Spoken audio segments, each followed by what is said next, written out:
Hey you jerks, Caleb here with Cryptopia, and I want to show you how to send Electroneum to Cryptopia or anywhere else using the command line interface. First, you'll need to have your wallet synced to the blockchain. If you don't know how to do this, check out our video on generating and accessing an Electroneum paper wallet. Go to the Cryptopia website, mouse over the B next to your account name and click Deposit. Select Electroneum or ETN from the drop-down list. Copy the address as shown here.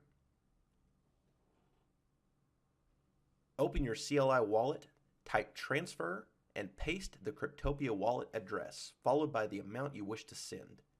Since Electroneum is a privacy coin, Cryptopia will have no idea where these deposits are coming from unless we include a payment ID, which is given to us by Cryptopia. Copy the payment ID and paste it after the amount. Enter your wallet password. After a few moments, your wallet will ask you to confirm the transaction and fee. Get on with it. Yes, get on with it! Oh, I am enjoying this scene. Get on with it!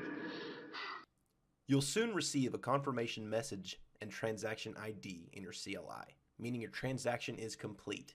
Your Electroneum will soon show up in your Cryptopia account. If you found this video helpful, please subscribe to this channel and comment to let us know what you want to see next. Thanks for watching.